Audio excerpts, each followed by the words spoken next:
மத்தேயு 11ஆம் அதிகாரம்.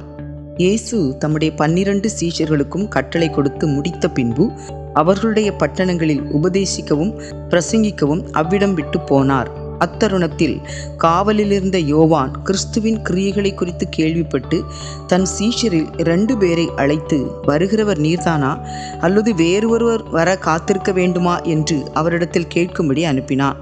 இயேசு அவர்களுக்கு பிரதியுத்தரமாக, நீங்கள் கேட்கிறதையும் காண்கிறதையும் யோவானிடத்தில் போய் அறிவியுங்கள்.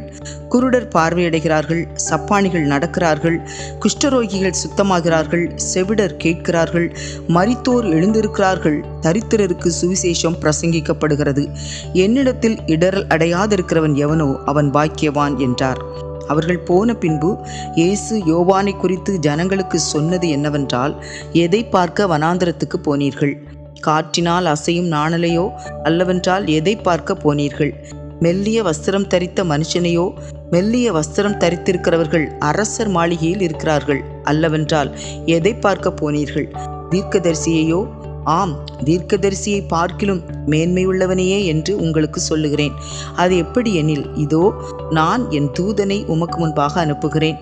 அவன் உமக்கு முன்னே போய் உமது வழியை ஆயத்தம் பண்ணுவான் என்று எழுதிய வாக்கியத்தால் குறிக்கப்பட்டவன் இவன்தான். ஸ்திரீகளிடத்திலே பிறந்தவர்களில் யோவான் ஸ்நானகனை பார்க்கிலும் பெரியவன் ஒருவனும் எழும்பினதில்லை. ஆகிலும் பரலோக ராஜ்யத்தில் சிறியவனாய் இருக்கிறவன் அவனிலும் பெரியவனாய் இருக்கிறான் என்று உங்களுக்கு மெய்யாகவே சொல்லுகிறேன். யோவான் ஸ்நானன் காலம் முதல் இதுவரைக்கும் பரலோக ராஜ்யம் பலவந்தம் பண்ணப்படுகிறது. பலவந்தம் பண்ணுகிறவர்கள் அதை பிடித்துக் கொள்கிறார்கள். நியாயப்பிரமாணமும் தீர்க்கதரிசிகள் யாவரும் யோவான் வரைக்கும் தீர்க்க தரிசனம் உரைத்ததுண்டு. நீங்கள் ஏற்றுக்கொள்ள மனதாயிருந்தால் வருகிறவனாகிய எலியா இவன்தான். கேட்கிறதற்கு காதுள்ளவன் கேட்க கடவன். இந்த சந்ததியை யாருக்கு ஒப்பிடுவேன்? சந்தை வெளிகளில் உட்கார்ந்து தங்கள் தோழரை பார்த்து, உங்களுக்காக குழல் ஊதினோம், நீங்கள் கூத்தாடவில்லை, உங்களுக்காக புலம்பினோம், நீங்கள் மாரடிக்கவில்லை என்று குறை சொல்லுகிற பிள்ளைகளுக்கு ஒப்பாயிருக்கிறது. எப்படி எனில், யோவான் போஜனபானம் பண்ணாதவனாய் வந்தான், அதற்கு அவர்கள், அவன் பிசாசு பிடித்திருக்கிறவன் என்றார்கள். மனுஷகுமாரன் போஜனபானம் பண்ணுகிறவராய் வந்தார், அதற்கு அவர்கள், இதோ போஜன பிரியனும் மதுபான பிரியனுமாகிய மனுஷன், ஆயக்காரருக்கும் பாவிகளுக்கும் சிநேகிதன் என்கிறார்கள்.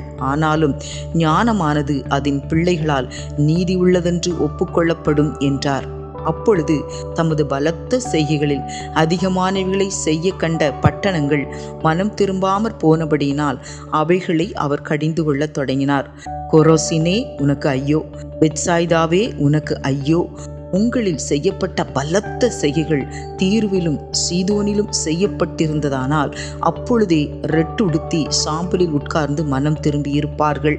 நியாய தீர்ப்பு நாளிலே உங்களுக்கு நேரிடுவதை பார்க்கிலும் தீருவுக்கும் சீதோனுக்கும் நேரிடுவது லகுவாயிருக்கும் என்று உங்களுக்கு சொல்லுகிறேன். வானபரியந்தம் உயர்த்தப்பட்ட கப்பர்நகூமே, நீ பாதாள பரியந்தம் தாழ்த்தப்படுவாய். உன்னில் செய்யப்பட்ட பலத்த செய்கைகள் சோதோமிலே செய்யப்பட்டிருந்ததானால் அது இந்நாள் வரைக்கும் நிலைத்திருக்கும். நியாய தீர்ப்பு நாளிலே உனக்கு நேரிடுவதை பார்க்கிலும் சோதோம் நாட்டிற்கு நேரிடுவது லகுவாயிருக்கும் என்று உங்களுக்கு சொல்லுகிறேன் என்றார்.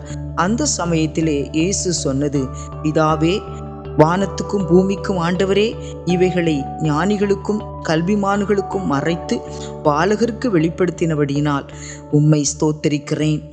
ஆம் பிதாவே, இப்படி செய்வது உமது திருவுளத்துக்கு பிரியமாயிருந்தது.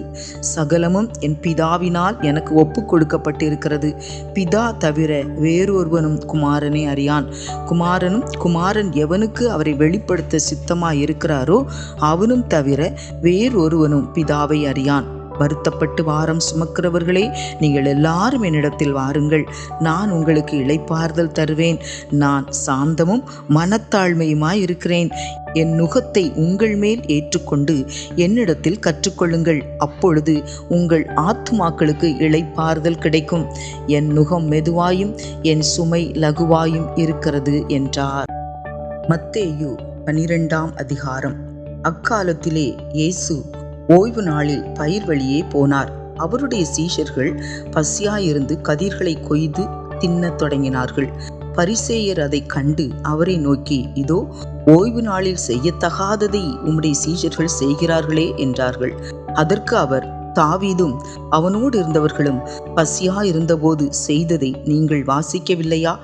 அவன் தேவனுடைய வீட்டில் பிரவேசித்து ஆசாரியர் தவிர வேறு ஒருவரும் புசிக்கத்தகாத தேவ சமூகத்து அப்பங்களை தானும் தன்னோடு இருந்தவர்களும் புசித்தார்களே. அன்றியும் ஓய்வு நாட்களில் ஆசாரியர்கள் தேவாலயத்தில் ஓய்ந்திராமல் ஓய்வு நாளை வேலை நாளாக்கினாலும் குற்றமில்லாதிருக்கிறார்கள் என்று நீங்கள் வேதத்தில் வாசிக்கவில்லையா? தேவாலயத்திலும் பெரியவர் இங்கே இருக்கிறார் என்று உங்களுக்கு சொல்லுகிறேன். பலியை அல்ல, இரக்கத்தையே விரும்புகிறேன் என்பதின் கருத்து இன்னதென்று அறிந்தீர்களானால் குற்றமில்லாதவர்களை நீங்கள் குற்றப்படுத்த மாட்டீர்கள். மனுஷகுமாரன் ஓய்வு நாளுக்கும் ஆண்டவராயிருக்கிறார் என்றார். அவர் அவ்விடம் விட்டு போய் அவர்களுடைய ஜெப ஆலயத்தில் பிரவேசித்தார். அங்கே சூம்பின கையையுடைய மனுஷன் ஒருவன் இருந்தான். அப்பொழுது அவர் மேல் குற்றம் சாட்டும்படிக்கு ஓய்வு நாளில் சொஸ்தமாக்குகிறது நியாயமா என்று கேட்டார்கள்.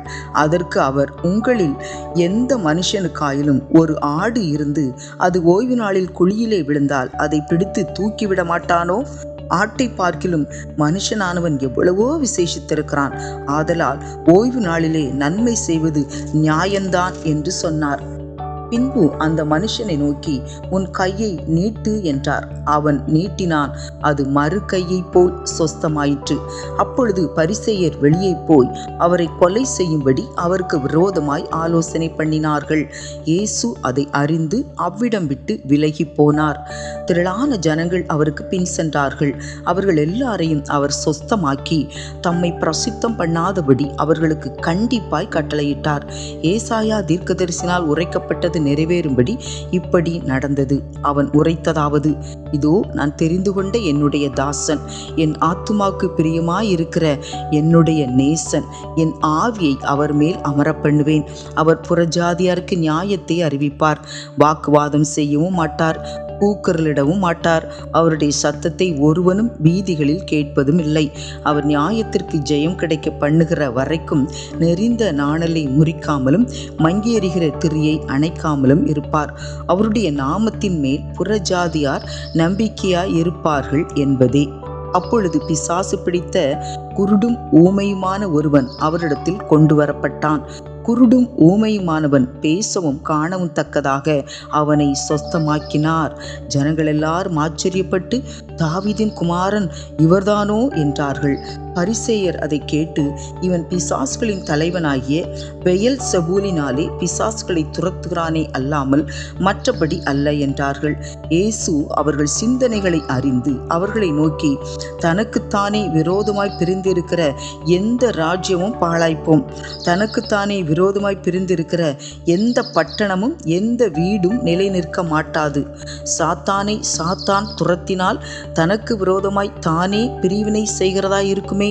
அப்படி செய்தால் அவன் ராஜ்யம் எப்படி நிலைக்கும்? நான் பெயல்செபூலினாலே பிசாசுகளை துரத்தினால் உங்கள் பிள்ளைகள் அவைகளை யாராலே துரத்துகிறார்கள்?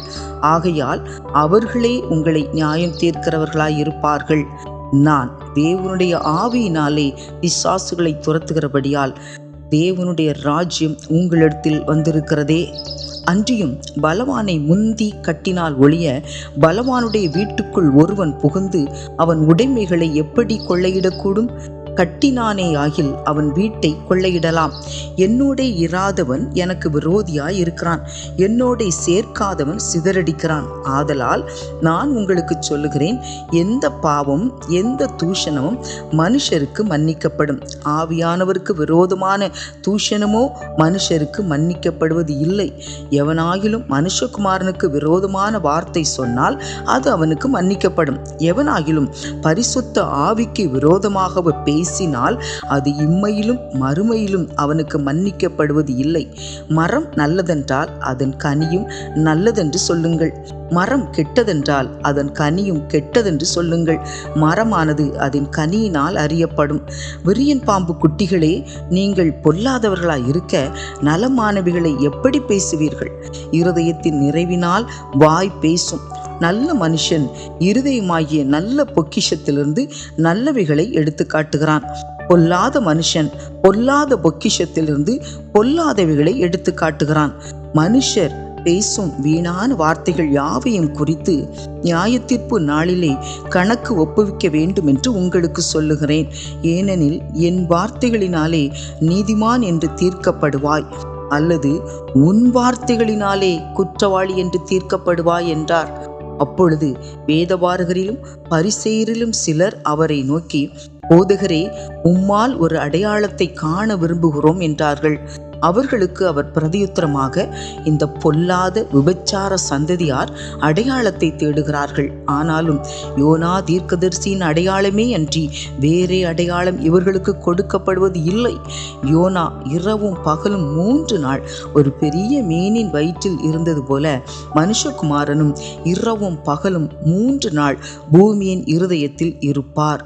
யோனாவின் பிரசங்கத்தை கேட்டு நினிவே பட்டணத்தார் மனம் திரும்பினார்கள். இதோ, யோனாவிலும் பெரியவர் இங்கே இருக்கிறார்.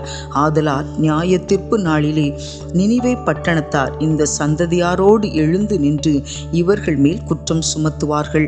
தென் தேசத்து ராஜஸ்திரி பூமியின் எல்லைகளிலிருந்து சாலமோனுடைய ஞானத்தை கேட்க வந்தாள்.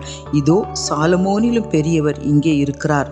ஆதலால் நியாயத்தீர்ப்பு நாளிலே அந்த ராஜஸ்திரி இந்த சந்ததியாரோடு எழுந்து நின்று இவர்கள் மேல் குற்றம் சுமத்துவாள்.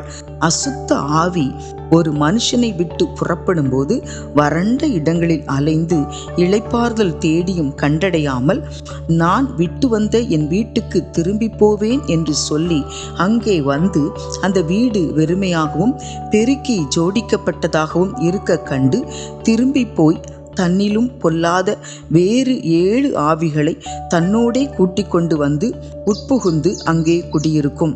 அப்பொழுது அந்த மனுஷனுடைய முன்னிலைமையை பார்க்கிலும் அவன் பின்னிலைமை அதிக கேடுள்ளதாயிருக்கும். அப்படியே இந்த பொல்லாத சந்ததியாருக்கும் சம்பவிக்கும் என்றார். இப்படி அவர் ஜனங்களோடே பேசுகையில் அவருடைய தாயாரும் சகோதரரும் அவரிடத்தில் பேச வேண்டுமென்று வெளியே நின்றார்கள். அப்பொழுது ஒருவன் அவரை நோக்கி, உம்முடைய சகோதரரும் உம்முடைய தாயாரும் உம்முடைய சகோதரரும் உம்மோடே பேச வேண்டுமென்று வெளியே நிற்கிறார்கள் என்றான். தம்மிடத்தில் இப்படி சொன்னவனுக்கு அவர் பிரதியுத்தரமாக, என் தாயார் யார், என் சகோதரர் யார் என்று சொல்லி தம்முடைய கையை தமது சீஷர்களுக்கு நேரே நீட்டி, இதோ என் தாயும் என் சகோதரரும் இவர்களே, பரலோகத்தில் இருக்கிற என் பிதாவின் சித்தத்தின்படி செய்கிறவன் எவனோ அவனே எனக்கு சகோதரனும் சகோதரியும் தாயுமாய் இருக்கிறான் என்றார். மத்தேயு 13ஆம் அதிகாரம். இயேசு அன்றைய தினமே வீட்டிலிருந்து புறப்பட்டு போய் கடலோரத்திலே உட்கார்ந்தார். திரளான ஜனங்கள் அவரிடத்தில் கூடி வந்தபடியால் அவர் படவில் ஏறி உட்கார்ந்தார். ஜனங்கள் எல்லாரும் கரையிலே நின்றார்கள். அவர் அநேக விசேஷங்களை ஓமைகளாக அவர்களுக்கு சொன்னார். கேளுங்கள். விதைக்கிறவன் ஒருவன் விதைக்க புறப்பட்டான். அவன் விதைக்கையில் சில விதை வழியருகே விழுந்தது. பறவைகள் வந்து அதை பட்சித்து போட்டது. சில விதை அதிக மண்ணில்லாத கற்பாறை இடங்களில் விழுந்தது. மண் ஆழமாய் இராததினாலே அது சீக்கிரமாய் முளைத்தது. வெயில் ஏறின போதோ தீந்து போய் வேறில்லாமையால் உலர்ந்து போயிற்று. சில விதை முள்ளுள்ள இடங்களில் விழுந்தது. முள் வளர்ந்து அதை நெருக்கி போட்டது. சில விதையோ நல்ல நிலத்தில் விழுந்து சிலது 100ஆகவும் சிலது 60ஆகவும் சிலது 30ஆகவும் பலன் தந்தது. கேட்கிறதற்கு காதுள்ளவன் கேட்க கடவன் என்றார். அப்பொழுது சீஷர்கள் அவரிடத்தில் வந்து, ஏன் அவர்களோட உவமைகளாக பேசுகிறீர் என்று கேட்டார்கள். அவர்களுக்கு அவர் பிரதியுத்தரமாக, பரலோக ராஜ்யத்தின் இரகசியங்களை அறியும்படி உங்களுக்கு அருளப்பட்டது, அவர்களுக்கோ அருளப்படவில்லை. உள்ளவன் எவனோ அவனுக்கு கொடுக்கப்படும், பரிபூர்ணமும் அடைவான். இல்லாதவன் எவனோ அவனிடத்தில் உள்ளதும் எடுத்து கொள்ளப்படும். அவர்கள் கண்டும் காணாதவர்களாயும் கேட்டும் கேளாதவர்களாயும் உணர்ந்து கொள்ளாதவர்களாயும் இருக்கிறபடினால் நான் உவமைகளாக அவர்களோடே பேசுகிறேன். ஏசாயாவின் தீர்க்க தரிசனம் அவர்களிடத்தில் நிறைவேறுகிறது. அதாவது, காதார கேட்டும் உணராதிருப்பீர்கள், கண்ணார கண்டும் அறியாதிருப்பீர்கள். இந்த ஜனங்கள் கண்களினால் காணாமலும் காதுகளினால் கேளாமலும் இருதயத்தினால் உணர்ந்து மனம் திரும்பாமலும் நான் அவர்களை ஆரோக்கியமாக்காமலும் இருக்கும்படியாக அவர்கள் இருதயம் கொழுத்திருக்கிறது. காதால் மந்தமாய் கேட்டு தங்கள் கண்களை மூடிக்கொண்டார்கள் என்பதே. உங்கள் கண்கள் காண்கிறதினாலும் உங்கள் காதுகள் கேட்கிறதினாலும் அவைகள் பாக்கியமுள்ளவைகள். அநேக தீர்க்கதரிசிகளும் நீதிமான்களும் நீங்கள் காண்கிறவைகளை காணவும் நீங்கள் கேட்கிறவைகளை கேட்கவும் விரும்பியும் காணாமலும் கேளாமலும் போனார்கள் என்று மெய்யாகவே உங்களுக்கு சொல்லுகிறேன். ஆகையால் விதைக்கிறவனை பற்றிய உவமையை கேளுங்கள். ஒருவன் ராஜ்யத்தின் வசனத்தை கேட்டும் உணராதிருக்கும் போது பொல்லாங்கன் வந்து அவன் இருதயத்தில் விதைக்கப்பட்டதை பறித்து கொள்ளுகிறான். அவனே வழியருகே விதைக்கப்பட்டவன். கற்பாறை இடங்களில் விதைக்கப்பட்டவன் வசனத்தை கேட்டு உடனே அதை சந்தோஷத்தோடு ஏற்றுக்கொள்ளுகிறவன். ஆகிலும் தனக்குள்ளே வேறில்லாதவனாய் கொஞ்ச காலம் மாத்திரம் நிலைத்திருப்பான். வசனத்தின் நிமித்தம் உபத்திரவமும் துன்பமும் உண்டான உடனே இடறல் அடைவான். முள்ளுள்ள இடங்களில் விதைக்கப்பட்டவன் வசனத்தை கேட்கிறவனாயிருந்தும் உலக கவலையும் ஐஸ்வர்யத்தின் மயக்கமும் வசனத்தை நெருக்கி போடுகிறதினால் அவனும் பலன் அற்று போவான். நல்ல நிலத்தில் விதைக்கப்பட்டவனோ வசனத்தை கேட்கிறவனும் உணர்கிறவனுமாயிருந்து 100ஆகவும் 60ஆகவும் 30ஆகவும் பலன் தருவான் என்றார். வேறொரு உவமையை அவர்களுக்கு சொன்னார். பரலோக ராஜ்யம் தன் நிலத்தில் நல்ல விதையை விதைத்த மனுஷனுக்கு ஒப்பாயிருக்கிறது. மனுஷர் நித்திரை பண்ணுகையில் அவனுடைய சத்துரு வந்து கோதுமைக்குள் களைகளை விதைத்து விட்டு போனான். பயிரானது வளர்ந்து கதிர்விட்ட போது களைகளும் காணப்பட்டது. வீட்டெஜமானுடைய வேலைக்காரர் அவனிடத்தில் வந்து, ஆண்டவனே, நீர் உமது நிலத்தில் நல்ல விதையை விதைத்தீர் அல்லவா? பின்னை அதில் களைகள் எப்படி உண்டானது என்றார்கள். அதற்கு அவன், சத்துரு அதை செய்தான் என்றார். அப்பொழுது வேலைக்காரர், நாங்கள் போய் அவைகளை பிடுங்கி போட உமக்கு சித்தமா என்று கேட்டார்கள். அதற்கு அவன், வேண்டாம், களைகளை பிடுங்கும்போது நீங்கள் கோதுமையையும் கூட வேரோடே பிடுங்காதபடிக்கு 2ஐயும் அறுப்பு மட்டும் வளரவிடுங்கள். அறுப்பு காலத்தில் நான் அறுக்கிறவர்களை நோக்கி, முதலாவது களைகளை பிடுங்கி அவைகளை சுட்டெரிக்கிறதற்கு கட்டுகளாக கட்டுங்கள், கோதுமையையோ என் களஞ்சியத்தில் சேர்த்து வையுங்கள் என்பேன் என்று சொன்னான் என்றார். வேறொரு உவமையை அவர்களுக்கு சொன்னார். பரலோக ராஜ்யம் கடுகு விதைக்கு ஒப்பாயிருக்கிறது. அதை ஒரு மனுஷன் எடுத்து தன் நிலத்தில் விதைத்தான். அது சகல விதைகளிலும் சிறிதாயிருந்தும் வளரும்போது சகல பூண்டுகளிலும் பெரிதாகி ஆகாயத்து பறவைகள் அதன் கிளைகளில் வந்து அடையத்தக்க மரமாகும் என்றார். வேறொரு உவமையை அவர்களுக்கு சொன்னார். பரலோக ராஜ்யம் புளித்த மாவுக்கு ஒப்பாயிருக்கிறது. அதை ஒரு ஸ்திரீ எடுத்து முழுவதும் புளிக்கும் வரைக்கும் 3 படி மாவிலே அடக்கி வைத்தாள் என்றார். இவைகளையெல்லாம் இயேசு ஜனங்களோடே உவமைகளாக பேசினார். உவமைகளினாலே அன்றி அவர்களோடே பேசவில்லை. என் வாயை உவமைகளினால் திறப்பேன், உலக தோற்றம் முதல் மறைபொருளானவைகளை வெளிப்படுத்துவேன் என்று தீர்க்கதரிசியால் உரைக்கப்பட்டது நிறைவேறும்படி இப்படி நடந்தது. அப்பொழுது இயேசு ஜனங்களை அனுப்பிவிட்டு வீட்டுக்கு போனார். அவருடைய சீஷர்கள் அவரிடத்தில் வந்து, நிலத்தின் களைகளை பற்றிய உவமையை எங்களுக்கு வெளிப்படுத்த வேண்டும் என்று கேட்டார்கள். அவர் பிரதியுத்தரமாக, நல்ல விதையை விதைக்கிறவன் மனுஷகுமாரன். நிலம் உலகம். நல்ல விதை ராஜ்யத்தின் புத்திரர். களைகள் பொல்லாங்கனுடைய புத்திரர். அவைகளை விதைக்கிற சத்ரு பிசாசு. அறுப்பு உலகத்தின் முடிவு. அறுக்கிறவர்கள் தேவதூதர்கள். ஆதலால் களைகளை சேர்த்து அக்னியினால் சுட்டெரிக்கிறது போல இவ்வுலகத்தின் முடிவிலே நடக்கும். மனுஷகுமாரன் தம்முடைய தூதர்களை அனுப்புவார். அவர்கள் அவருடைய ராஜ்யத்தில் இருக்கிற சகல இடரல்களையும் அக்கிரமம் செய்கிறவர்களையும் சேர்த்து அவர்களை அக்னி சூளையிலே போடுவார்கள். அங்கே அழுகையும் பற்கடிப்பும் உண்டாயிருக்கும். அப்பொழுது நீதிமான்கள் தங்கள் பிதாவின் ராஜ்யத்திலே சூரியனைப் போல பிரகாசிப்பார்கள். கேட்கிறதற்கு காதுள்ளவன் கேட்க கடவன். அன்றியும் பரலோக ராஜ்யம் நிலத்தில் புதைந்திருக்கிற பொக்கிஷத்துக்கு ஒப்பாயிருக்கிறது. அதை ஒரு மனுஷன் கண்டு மறைத்து அதை பற்றிய சந்தோஷத்தினால் போய் தனக்கு உண்டான எல்லாவற்றையும் விற்று அந்த நிலத்தை கொள்ளுகிறான். மேலும் பரலோக ராஜ்யம் நல்ல முத்துக்களை தேடுகிற வியாபாரிக்கு ஒப்பாயிருக்கிறது. அவன் விலையுயர்ந்த ஒரு முத்தை கண்டு போய் தனக்கு உண்டான எல்லாவற்றையும் விற்று அதை கொள்ளுகிறான். அன்றியும் பரலோக ராஜ்யம் கடலிலே போடப்பட்டு சகலவிதமான மீன்களையும் சேர்த்து வாரிக்கொள்ளும் வலைக்கு ஒப்பாயிருக்கிறது. அது நிறைந்த போது அதை கரையிலே இழுத்து உட்கார்ந்து நல்லவைகளை கூடைகளில் சேர்த்து ஆகாதவைகளை எரிந்து போடுவார்கள். இப்படியே உலகத்தின் முடிவிலே நடக்கும். தேவதூதர்கள் புறப்பட்டு நீதிமான்களின் நடுவிலிருந்து பொல்லாதவர்களை பிரித்து அவர்களை அக்கினி சூளையிலே போடுவார்கள். அங்கே அழுகையும் பற்கடிப்பும் உண்டாயிருக்கும் என்றார். பின்பு இயேசு அவர்களை நோக்கி, இவைகளையெல்லாம் அறிந்து கொண்டீர்களா என்று கேட்டார். அதற்கு அவர்கள், ஆம், அறிந்து கொண்டோம் ஆண்டவரே என்றார்கள். அப்பொழுது அவர் அவர்களை நோக்கி, இப்படி இருக்கிறபடியால் பரலோக ராஜ்யத்துக்கு அடுத்தவைகளில் உபதேசிக்கப்பட்டு தேறின வேதபாரகன் எவனும் தன் பொக்கிஷத்திலிருந்து புதியவைகளையும் பழையவைகளையும் எடுத்து கொடுக்கிற வீட்டெஜமானாகிய மனுஷனுக்கு ஒப்பாயிருக்கிறான் என்றார்.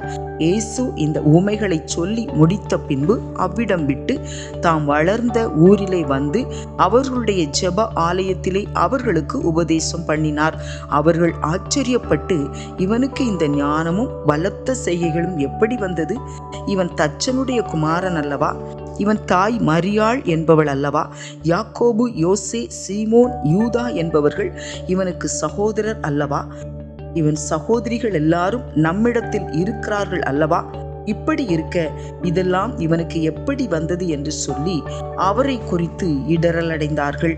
இயேசு அவர்களை நோக்கி, தீர்க்கதரிசி ஒருவன் தன் ஊரிலும் தன் வீட்டிலுமே அன்றி வேறெங்கும் கனவீனமடையான் என்றார்.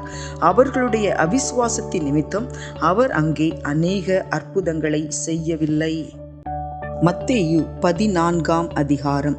அக்காலத்தில் காற்பங்கு தேசாதிபதியாகிய ஏரோது இயேசுவின் கீர்த்தியை கேள்விப்பட்டு தன் ஊழியக்காரரை நோக்கி, இவன் யோவான் ஸ்நானன், இவன் மரித்தோரிலிருந்து எழுந்தான், ஆகையால் இவனிடத்தில் பலத்த செய்கைகள் விளங்குகிறது என்றான்.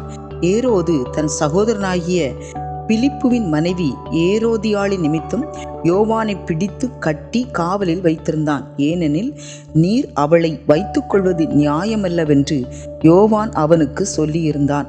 ஏரோது அவனை கொலை செய்ய மனதாயிருந்து ஜனங்கள் அவனை தீர்க்கதரிசி என்று எண்ணினபடியால் அவர்களுக்கு பயந்திருந்தான். அப்படி இருக்க ஏரோதின் ஜென்ம நாள் கொண்டாடப்படுகிற போது ஏரோதியாளின் குமாரத்தி அவர்கள் நடுவே நடனம் பண்ணி ஏரோதை சந்தோஷப்படுத்தினாள்.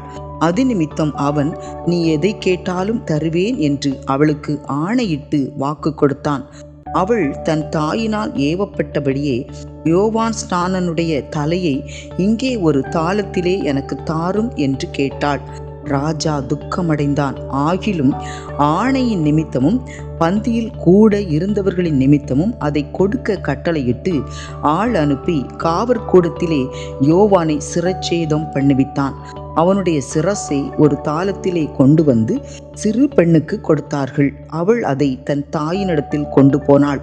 அவனுடைய சீஷர்கள் வந்து உடலை எடுத்து அடக்கம் பண்ணி பின்பு போய் அந்த சங்கதியை இயேசுவுக்கு அறிவித்தார்கள். இயேசு அதை கேட்டு அவ்விடம் விட்டு படவில் ஏறி வனாந்தரமான ஒரு இடத்துக்கு தனியே போனார். ஜனங்கள் அதை கேள்விப்பட்டு பட்டணங்களிலிருந்து கால்நடையாய் அவரிடத்தில் போனார்கள். இயேசு வந்து திரளான ஜனங்களை கண்டு அவர்கள் மேல் மனதுருகி அவர்களில் வியாதிஸ்தர்களாயிருந்தவர்களை சொஸ்தமாக்கினார். சாயங்காலமான போது அவருடைய சீஷர்கள் அவரிடத்தில் வந்து, இது வனாந்தரமான இடம், நேரமும் ஆயிற்று. ஜனங்கள் கிராமங்களுக்கு போய் தங்களுக்கு போஜன பதார்த்தங்களை கொள்ளும்படி அவர்களை அனுப்பிவிட வேண்டும் என்றார்கள். இயேசு அவர்களை நோக்கி, அவர்கள் போக வேண்டுவதில்லை, நீங்களே அவர்களுக்கு போஜனம் கொடுங்கள் என்றார். அதற்கு அவர்கள், இங்கே எங்களிடத்தில் 5 அப்பமும் 2 மீன்களுமே அல்லாமல் வேறொன்றும் இல்லை என்றார்கள். அவைகளை என்னிடத்தில் கொண்டு வாருங்கள் என்றார். அப்பொழுது அவர் ஜனங்களை புல்லின் மேல் பந்தி இருக்க கட்டளையிட்டு அந்த 5 அப்பங்களையும் அந்த 2 மீன்களையும் எடுத்து வானத்தை அண்ணார்ந்து பார்த்து ஆசீர்வதித்து அப்பங்களை பிட்டு சீஷர்களிடத்தில் கொடுத்தார். சீஷர்கள் ஜனங்களுக்கு கொடுத்தார்கள். எல்லாரும் சாப்பிட்டு திருப்தி அடைந்தார்கள். மீதியான துணிக்கைகளை 12 கூடை நிறைய எடுத்தார்கள். ஸ்திரீகளும் பிள்ளைகளும் தவிர சாப்பிட்ட புருஷர்கள் ஏறக்குறைய 5000 பேராய் இருந்தார்கள். இயேசு ஜனங்களை அனுப்பி விடுகையில் தம்முடைய சீஷர்கள் படவில் ஏறி தமக்கு முன்னே அக்கரைக்கு போகும்படி அவர்களை துரிதப்படுத்தினார். அவர் ஜனங்களை அனுப்பிவிட்ட பின்பு தனித்து ஜெபம் பண்ண ஒரு மலையின் மேல் ஏறி சாயங்காலமான போது அங்கே தனிமையாயிருந்தார். அதற்குள்ளாக படவு நடுக்கடலிலே சேர்ந்து எதிர்காற்றாயிருந்தபடியால் அலைகளினால் அலைவுபட்டது. இரவின் 4ஆம் ஜாமத்திலே இயேசு கடலின் மேல் நடந்து அவர்களிடத்திற்கு வந்தார். அவர் கடலின் மேல் நடக்கிறதை சீஷர்கள் கண்டு கலக்கமடைந்து ஆவேசம் என்று சொல்லி பயத்தினால் அலறினார்கள். உடனே இயேசு அவர்களோடே பேசி, திடன் கொள்ளுங்கள், நான் தான், பயப்படாதிருங்கள் என்றார். பேதுரு அவரை நோக்கி, ஆண்டவரே, நீரேயானால் நான் ஜலத்தின் மேல் நடந்து உம்மிடத்தில் வர கட்டளையிடும் என்றான். அதற்கு அவர், வா என்றார். அப்பொழுது பேதுரு படவை விட்டு இறங்கி இயேசுவினிடத்தில் போக ஜலத்தின் மேல் நடந்தான். காற்று பலமாயிருக்கிறதை கண்டு பயந்து அமிழ்ந்து போகையில், ஆண்டவரே, என்னை இரட்சியும் என்று கூப்பிட்டான். உடனே இயேசு கையை நீட்டி அவனை பிடித்து, அற்ப விசுவாசியே, ஏன் சந்தேகப்பட்டாய் என்றார். அவர்கள் படவில் ஏறின உடனே காற்று அமர்ந்தது. அப்பொழுது படவில் உள்ளவர்கள் வந்து, மெய்யாகவே நீர் தேவனுடைய குமாரன் என்று சொல்லி அவரை பணிந்து கொண்டார்கள். பின்பு அவர்கள் கடலை கடந்து கெனசரேத்து நாட்டில் சேர்ந்தார்கள். அவ்விடத்து மனுஷர் அவரை இன்னார் என்று அறிந்து சுற்றுப்புறமெங்கும் செய்தி அனுப்பி பிணியாளிகள் எல்லாரையும் அவரிடத்தில் கொண்டு வந்து அவருடைய வஸ்திரத்தின் ஓரத்தையாயிலும் அவர்கள் தொடும்படி உத்தரவாக வேண்டும் என்று அவரை வேண்டிக் கொண்டார்கள். தொட்ட யாவரும் சொஸ்தமானார்கள்.